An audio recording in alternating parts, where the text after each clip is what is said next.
recent weeks, I've done a lot of talking about a potential casino coming to New Haven, Indiana. And I've had people come up to me and say, well, the only reason you want a casino is because you're a gambler.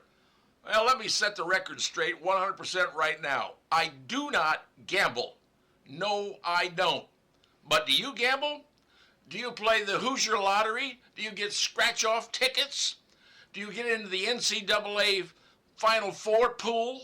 Do you get into the basketball pool? Do you take chances on about everything? Well, apparently a lot of people in this state do. Gambling in this state exists, whether anyone likes it or not. Yes, Indiana introduced gambling into the state in the 1990s. Now we have the Hoosier Lottery, this mega lottery. Oh, and here's something else that you might like. You want to gamble? Get an app on your phone. That's right, there's apps you can get on your phone. You can gamble sitting on your couch. People gamble. I don't. Now, still, well, you go to casinos. Yeah, well, I'll tell you what casinos I go to. I go to places like Four Winds up in central Michigan because they have great concerts there. People I want to see in concert, I'm not going to see down here in Fort Wayne. So, yes, I go to places where they have concert halls. Gives me a chance to see some great shows, have a great meal, enjoy myself, but I don't gamble. Now, the new facility, Rising Sun in New Haven, well, they're going to have a concert hall in there. Good. I'll get to see some concerts. But here's the deal. Why am I interested in seeing this happen in New Haven? All right, let me take you back in history. Back in the 70s, 80s, and 90s, Fort Wayne was a destination town. How do I know? Well, you see, back in those days, we had something that everybody wanted to come and see. It's called Glenbrook Mall. It was the largest mall in the state. Everybody wanted to come and see it. Now, how do I know that? Because back in those days, folks, your license were issued by your county.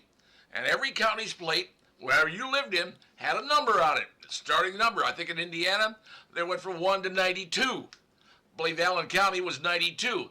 So you could go down the lanes of the cars in Glenbrook, check out the license plates, and see every county that car came from. Turns out they figured out most of the cars were from outside of Allen County. We became a destination location. So this is all about being a destination location. Now, down there at the Rising Sun in Ohio County, they opened up back in 1996. They were the only place down there, poor people area, around Cincinnati that people could go and gamble. Well, Ohio got tired of that, and a little over a year later, they opened up the Horseshoe $400 million casino in Cincinnati and destroyed the Rising Sun Casino. Plus, they put in 2 horse tracks with racing or with casinos in them. Ohio said, hey, we're going to fight back. They killed the revenue going down into the southern Indiana places because why go to Indiana when you go right there in Cincinnati to a fabulous $400 million casino? That's what happened, folks. So what are they doing? Well, state of Indiana, you realize we got a $30 billion annual budget, and a big chunk of that comes from gambling. Whether it's the lottery, whether it's the fees the casinos pay, all of that money comes in. It's close to, what, $600 million a year? Now, if we start losing that money because Illinois is doing gambling in their businesses, they've got machines, Kentucky's got machines, Ohio's got machines, everybody's getting a piece of the action. And the Indiana places are starting to die. If they lose that money from casinos, folks, you know what's going to happen? They're either going to have to cut services in the state of Indiana or raise your taxes and raise the sales taxes. Simple as that. Got to make the money somewhere. It's going to come out of your pocket. Now, gambling, we have people in this town who jump on buses and they go to casinos. A long time ago, they thought about putting a casino here in Fort Wayne.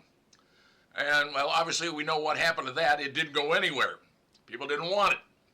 Well, okay, so what happened to that casino? The Potawatomi Indians went up to South Bend, got the ground, and built a casino up there called the Hard Rock Casino. Yeah. And guess what that casino doesn't pay to the state of Indiana? 0 taxes. It's an Indian casino. They don't pay state taxes.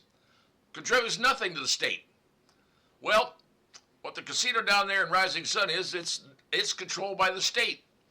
If the people who own it want to bring it up to Fort Wayne, they want to turn New Haven into a destination town. Tell me something.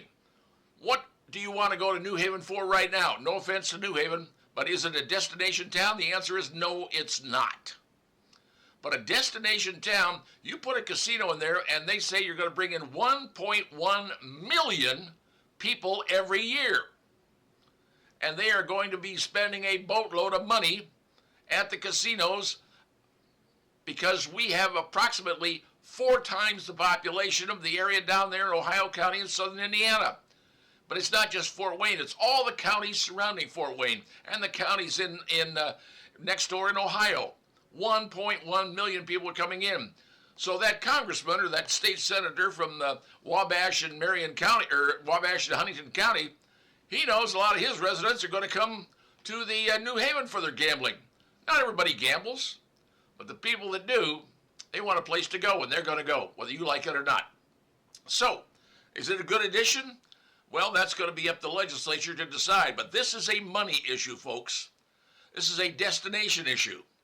And all the various sections of the government, and I want you to take a very close look at this. Look at the money these various entities are going to get. City money, state money, New Haven money, school district money, various organizations. Everybody's got their freaking hand out, and they're all going to get money. That's what they want. A casino could do that. Now you can say, well, we don't want that. Okay, fine. I'll guarantee you that casino closed down, some other community is going to get it. Now, you want to get something in New Haven to make it a destination city, because that's what we're talking about. Well, then finally you're going to say to me, oh, well, the politicians didn't want it. Politicians don't want it because they're afraid it's going to cost them being reelected. It's the hard truth. I ain't going to tell you that. Oh, I should talk to them in person. But if you know what's going on and they know what's going on, they don't want to get involved because if something happens, they are afraid it will be used against them in the next election. They are scared, plain and simple. So, what do we got now? We have a decision. The state legislature has to decide. But this is a money deal, folks. Indiana is losing money out of their budget. And if they lose too much money, they're going to come after you for more income tax and more sales tax. Money's got to come from somewhere. Might as well let people who want to put their money into the casino, put their money into the casino. You're not getting my money out of it because I do not gamble. Clarify that again. I go to the places because they have nice concert venues. I love to see the concerts. That's me. And oh yeah, when I got married, I spent my honeymoon in Las Vegas. Why? I don't gamble, but my wife wanted to see Sammy Davis Jr. in concert, and she did. Just telling you, I don't have to gamble, but I can have a good time. So New Haven, the state will decide, and if the state decides to bring it in, 1.1 million, turning New Haven into a destination city. Is that what you want? If you don't, keep bitching, because New Haven will end up being just a speck of dirt on the road. This could change things because the rules are changing and the states are trying to kill the revenue in Indiana. Just ask yourself, Ohio, what are you doing? Kentucky, what are you doing? Illinois, what are you doing? They're all trying to get Indiana's money. Let's try to get some of it back for ourselves. That's my take on it, and that's the way I stand on it. So now you know how I feel and what's going to happen. I don't know. It's up to the government to decide. But now you understand why I think it's a good deal, turning New Haven and the Fort Wayne area into a destination city once again. Just like it used to be for Glenbrook back in the old days. Just saying. That's my piece, and I'm sticking to it.